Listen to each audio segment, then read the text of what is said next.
So the purpose of this session is basically for us to, it's more or less like a review meeting, review discussion for the GCSEpod program that we started, I think that was September last year. So it's a review meeting and more or less a planning meeting going forward.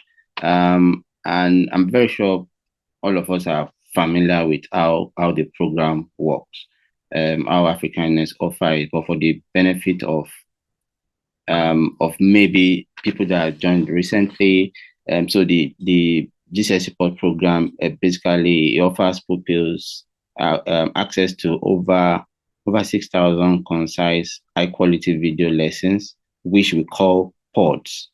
Um, each of them lasting 3 to 5 minutes. I'll say 3 to 5 minutes for key stage three. For the key stage four, there are some of the pods that are longer than that because some of the pods tends to dig deeper into some of the concepts. But on average, 3 to 5 minutes. Those pods they cover more than 30 GCSE subjects, including maths, English, sciences, and humanities, and they are tailored for to specific exam boards.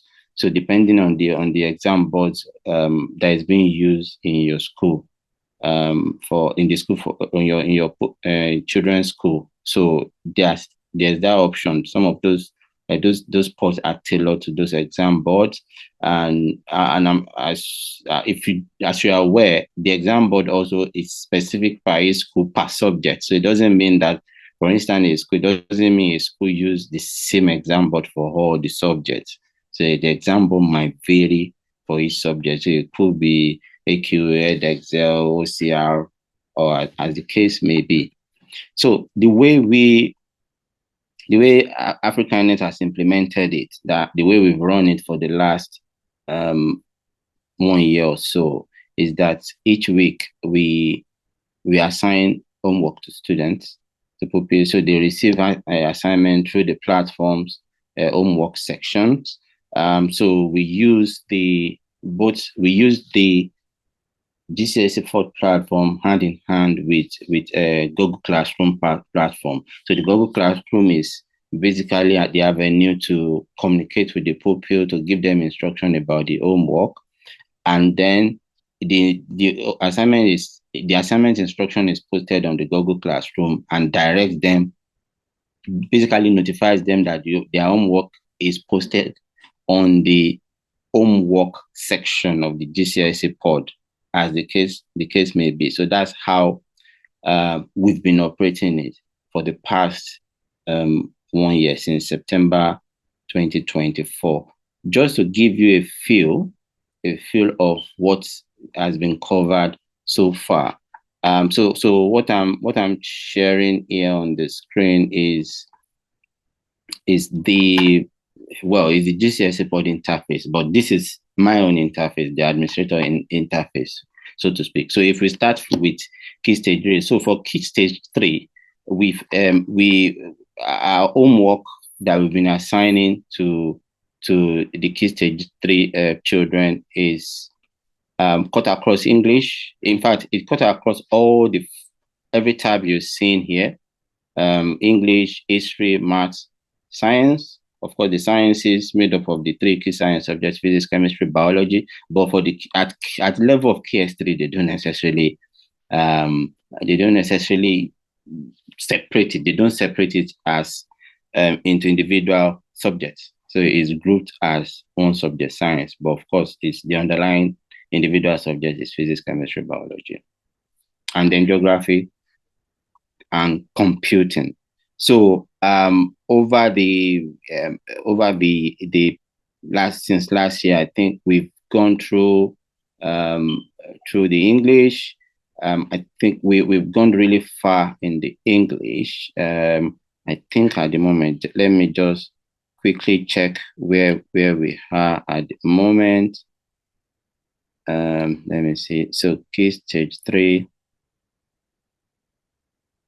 So in English at the moment, we are in secrets and suspicion lesson 10. So secret and suspicion lesson 10. So this is where we are. So basically, we've gone all the way from um English, where does our language come from, all the way to secret and suspicion. And I must also mention that before we started that English, we first of all did, let me see, we first of all completed spelling, punctuation, and grammar, because we felt this is more foundational to English. If they get the spelling, punctuation, and grammar right, and they have that knowledge before we proceeded to English. So we first of all completed this spelling, punctuation, and grammar, which include all this spelling, punctuation, grammar, reading skills, and writing skills. So that was the first set we completed before we now proceeded to English language itself, and we've taken it all the way down to we're currently in secret and suspicion. So there's still a number to go through.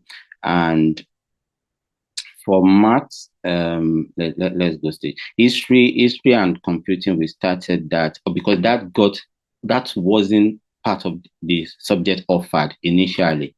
The GCSEpod added that along the line. And I think we are currently, for history, we are currently in Tudor England and Stuart Britain, lesson 6.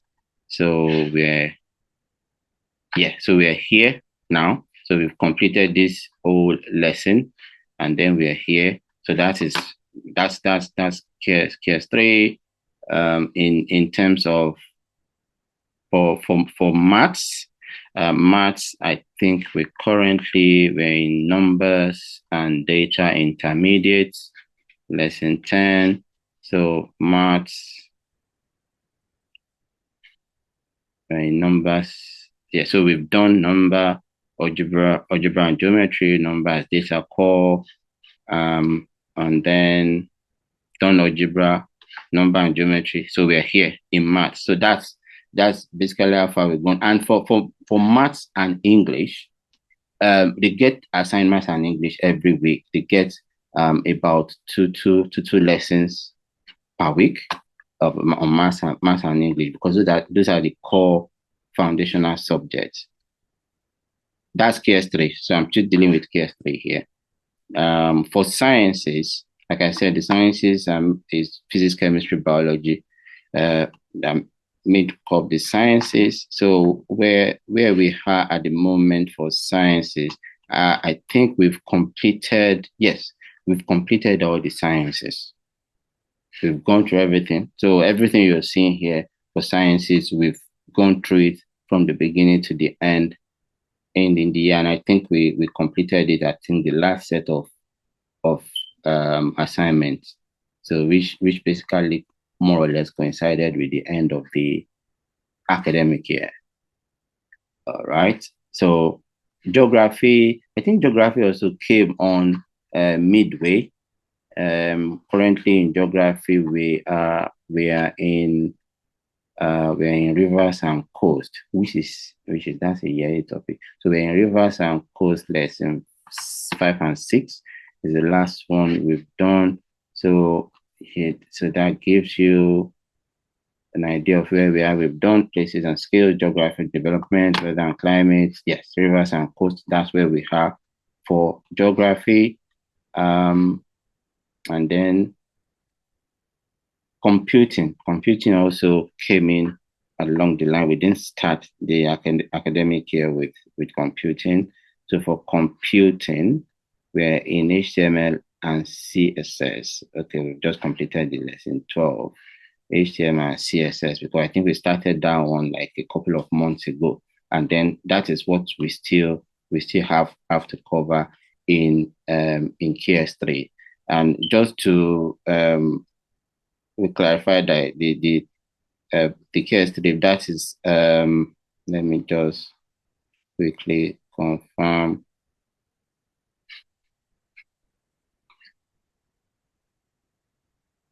So that's year 7, 8, 9.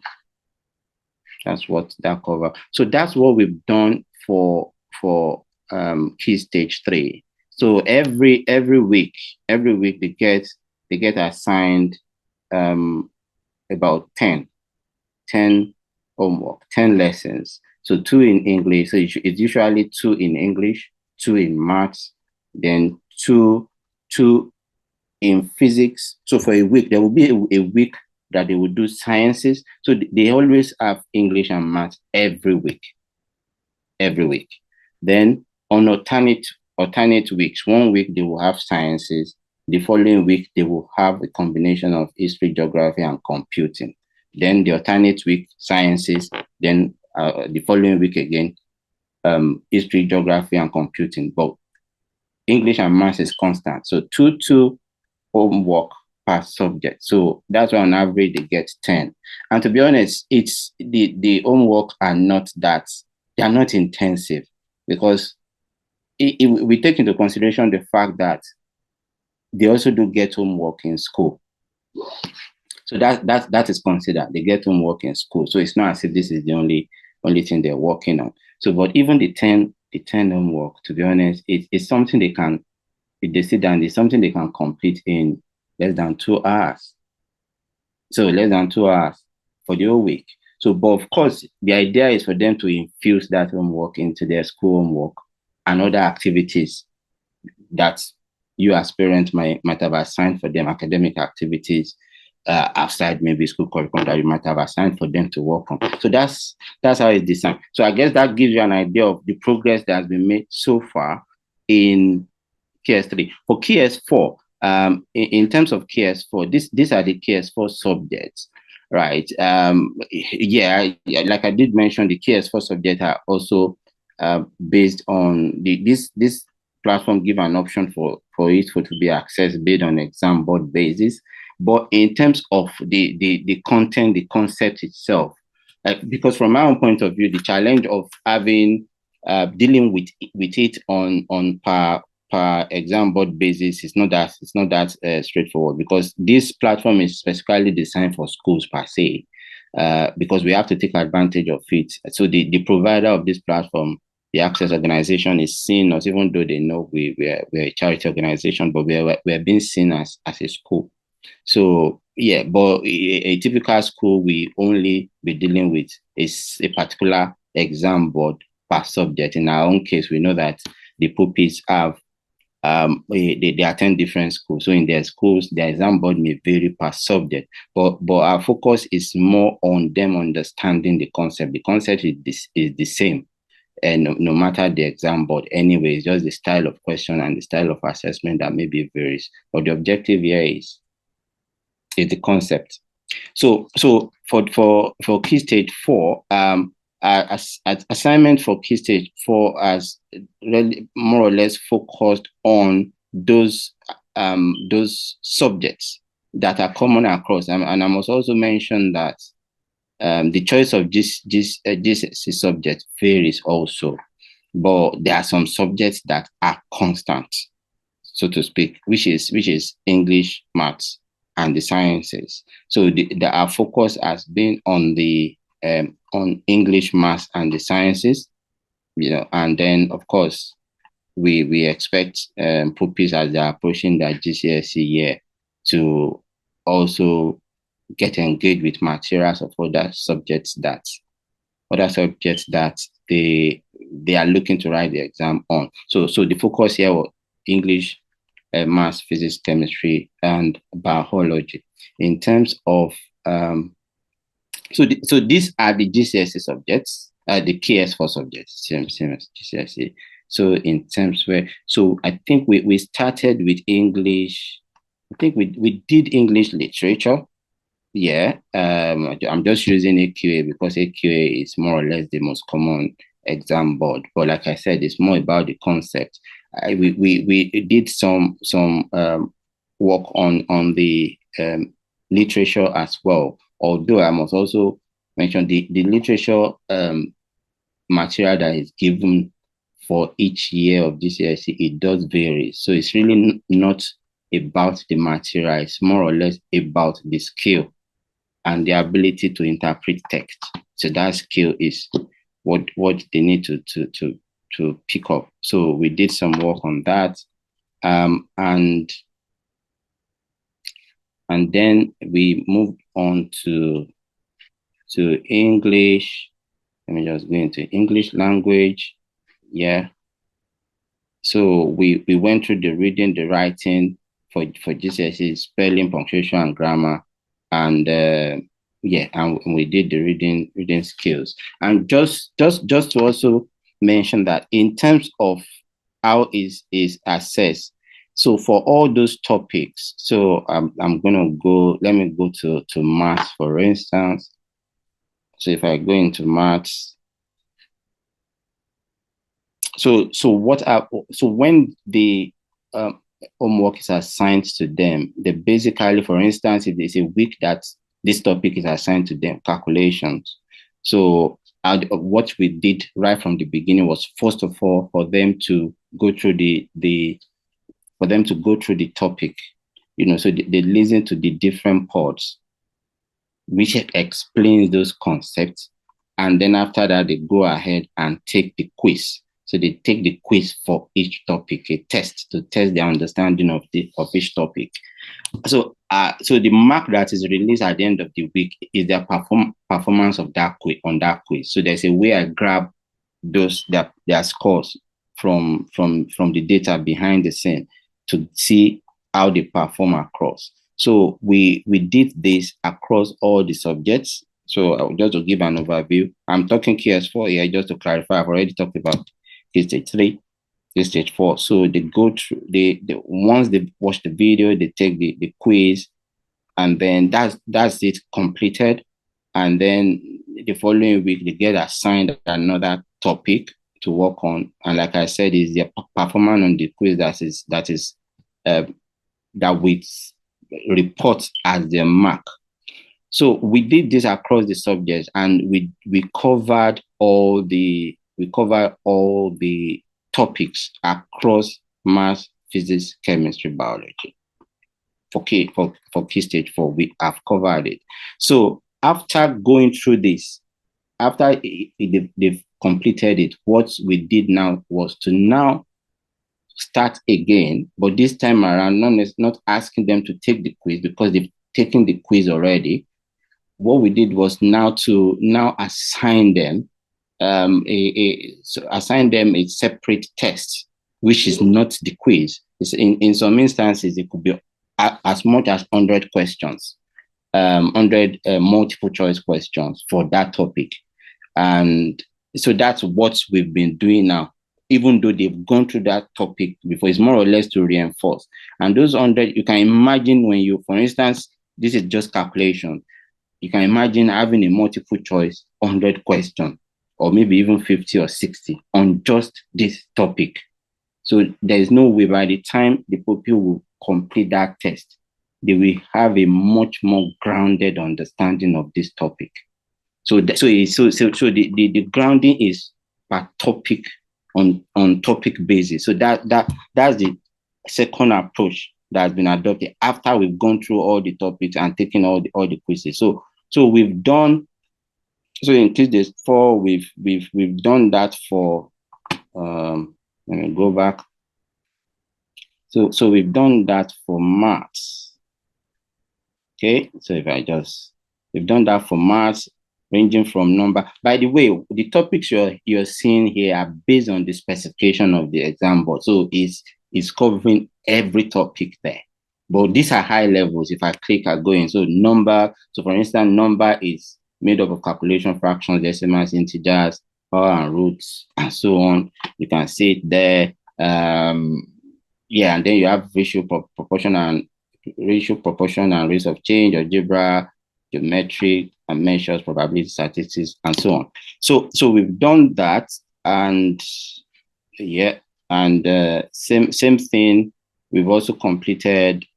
I'm just looking for the sciences now. So this is biology, for instance. So we've gone through biology also, cell biology, organization, everything, right from cell biology all the way to ecology. We've done that. We've completed that in the year, and for For physics as well, yeah, let me go with chemistry. Chemistry, same thing. We've gone from atomic structure and periodic table all the way to 4.10 using resources. So we've done all that. And then physics, the last one.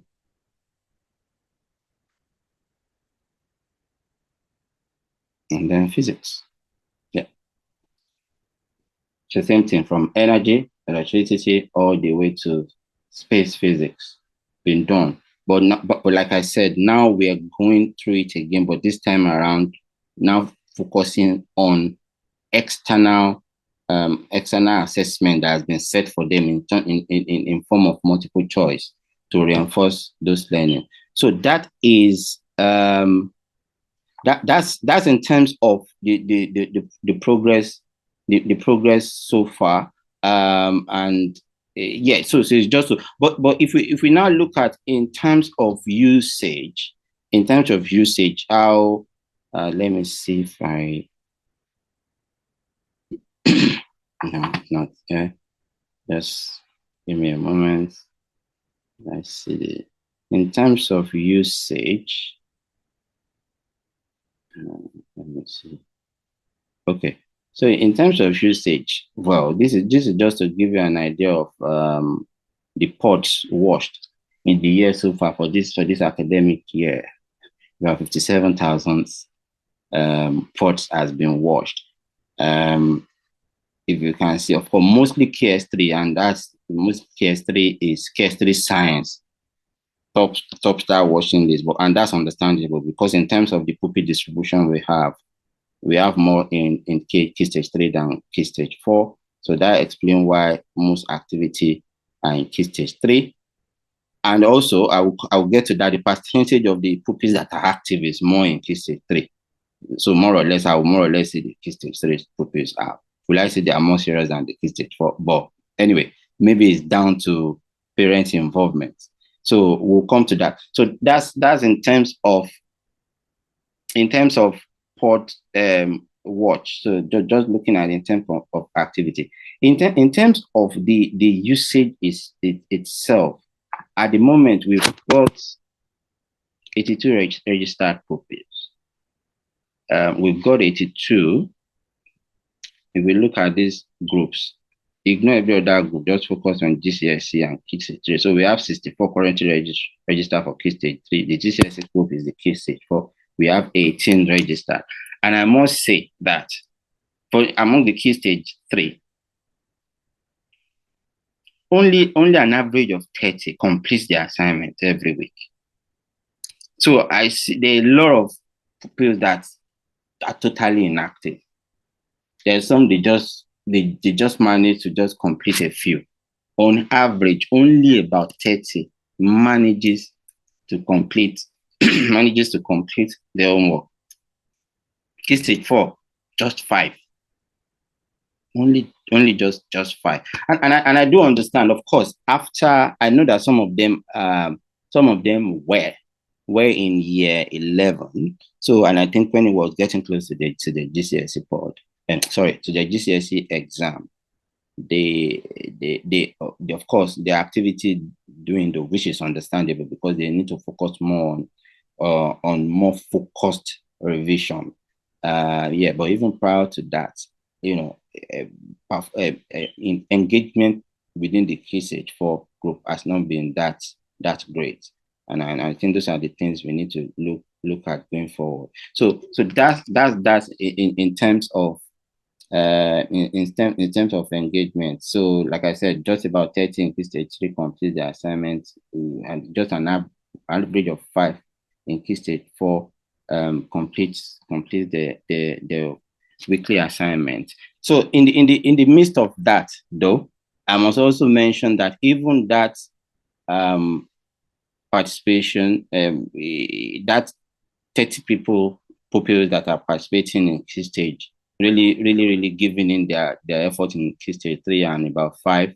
Even with that, our performance as a school, so to speak, even though we're not a regular school, Our performance at school has been fantastic, and as you can see on your screen, it resulted in us securing a first place in terms of usage. So the provider of the GCSEpod, um, they set up like a league among all the schools registered on GCSEpod within that region, and as you can see, we came first in terms of achievement, in terms of the usage, and which is a testament to the hard work of the pupils that have been really engaged with it. And you can imagine, even with that, let's say 50%, roughly 50% engagement, we're able to achieve this, which means we'll have even achieved much more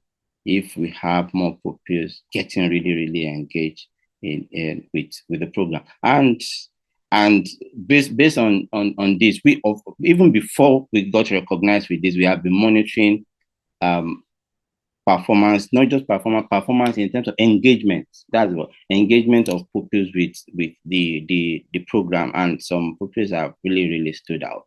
And this is just a good opportunity to recognize them. And so in for key stage 3, I would just like to congratulate these pupils.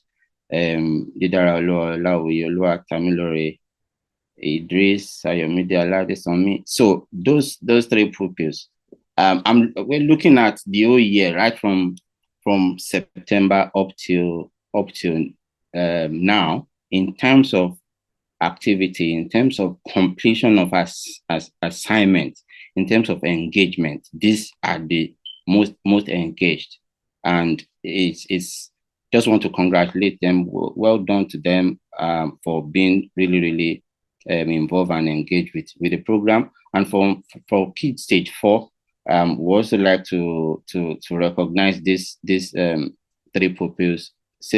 Same thing as the Kids Stage. They also have been very engaged, completing their homework, putting big maximum effort into it. At least when we look at overall on the whole, from September last year up till now. And we think this recognition shouldn't just go without any form of rewards to them. So as a reward, we're going to be giving those people £10 voucher each. We'll find a way of getting that across to their parents, and we'll also be issuing them certificates to recognize their efforts, and then they will also be recognized on Africaness website in terms of their effort and commitment. But we also think it's not just about rewarding them. We also think this will also spur and motivate other pupils also that will get on board on the program for next subscription year, to understand that whatever effort they are putting in is not going unnoticed. We can see the record, we can see the engagement, and it's not about the prizes, to be honest. It's more about the value, the development, the value it will add to them, because there's hard work always. It pays, because there's no way and we would love to get feedback from parents, because like for us to know. But in our view, we know there's no way their engagement will not have reflected in their performance in school, in demonstrating their understanding in school in some of these topics. So well done to those pupils. In terms of feedback, it's we also like to get feedback from you parents. Is important for us to get feedback from you in terms of your view of the program so far. And if you want, you can post those feedback in the chat, and if you are comfortable with it, we would like to showcase some of those feedback on our website. So that's more or less in terms of your experiences. We want all the feedback, so both positive and negative. And if you have any suggestion that you also want to offer, please we welcome it, and we really appreciate it. And if you and of course, yeah, you can also reach us if you need any form of support or anything. Please let's know.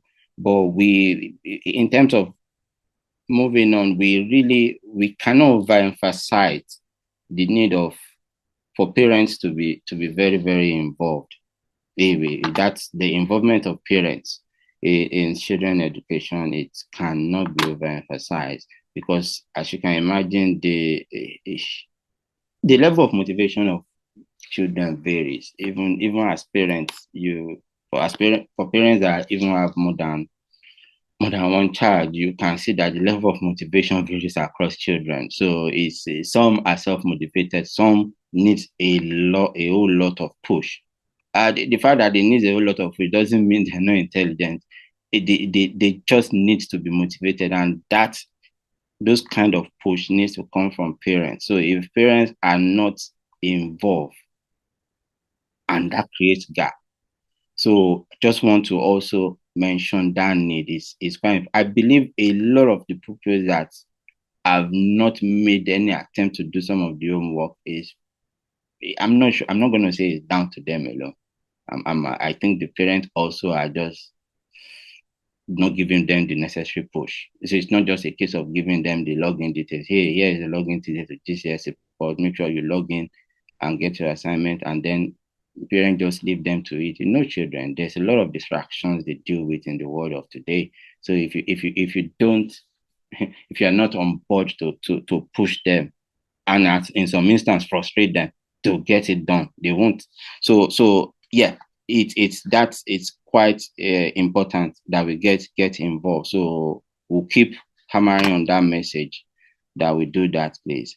So the current subscription that we have on it expires on the 8th of September. So today is 10th, so it's less than a month that it expires. And I must also say, the fact that we are signed up to the program is not automatic that we'll get on into next subscription year. So, like I mentioned, we currently have 82 people registered, and I know a number of them will not return. Of course, the pupils that has written GCSE that are moving on to A levels will not return, obviously. But as we're saying that, there are also pupils that are starting year 7 in September. They are already knocking on the door. They're already knocking on the door to join it.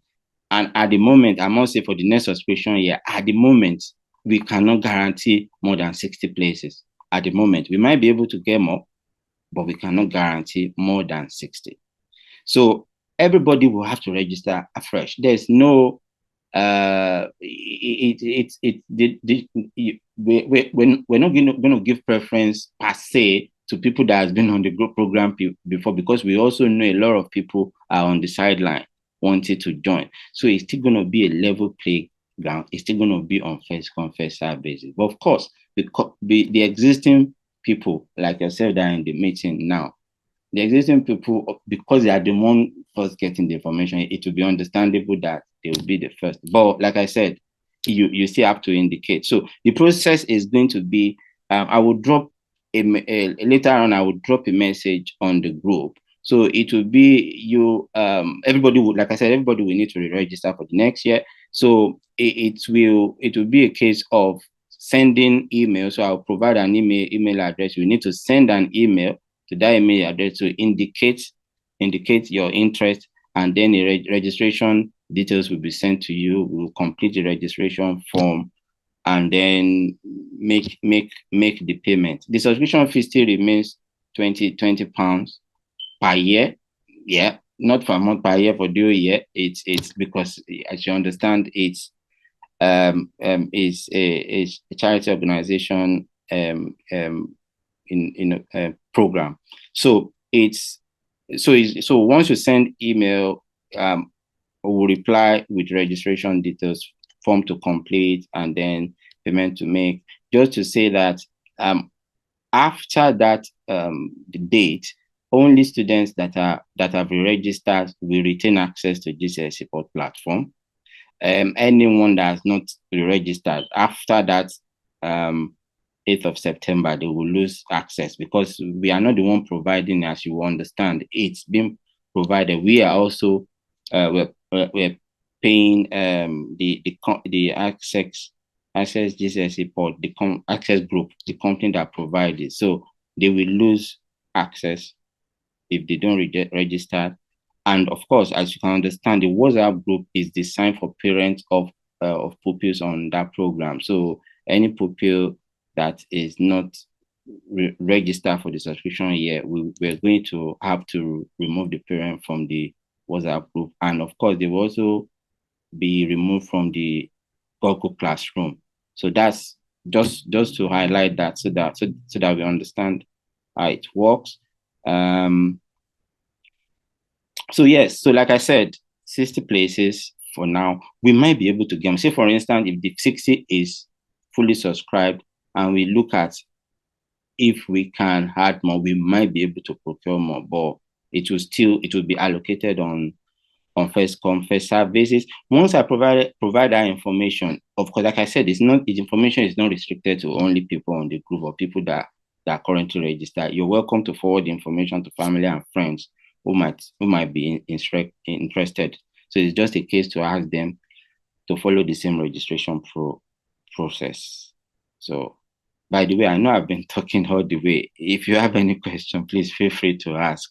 And I think the last thing I want to talk about, which before we can decide to open the floor for question, is if you notice in the beginning, when we started, we tried to bring in using tutors. So because our plan was not just to limit it to just the GCSEpod platform doing homework. It was supposed to also include bringing tutors that can be, engaging the children on some of those topics and concepts in a group setting, on not necessarily on weekly basis, maybe fortnightly, as the case may be. We tried it for a while, and I'm sure you noticed that after a while we couldn't continue. And the main reason is because the tutors we got were volunteers. So they were just volunteering, and when it comes to volunteering, it's difficult to maintain consistencies in terms of that.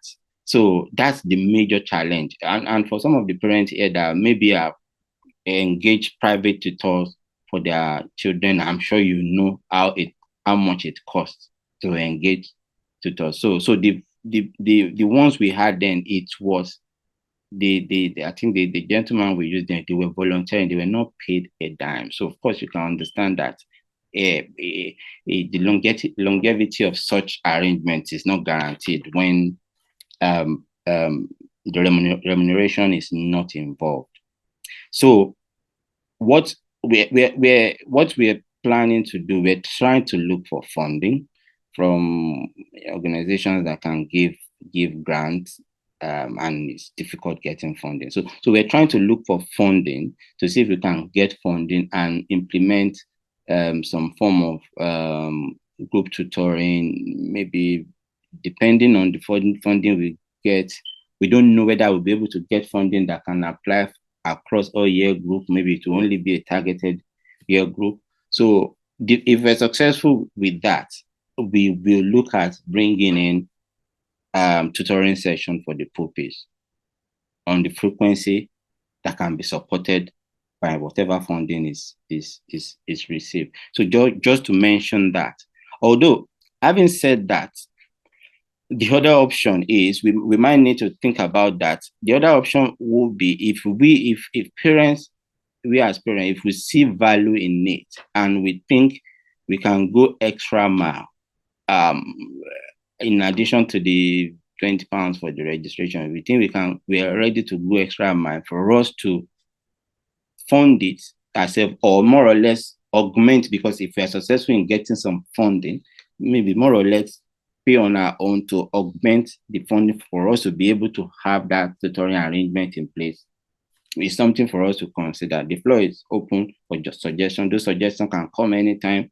on the WhatsApp or whatever, but something just for me to drop there for us to think about. I think that's all I've got to say. Thank you very much for your time, and have a wonderful week ahead. Thank you, everyone.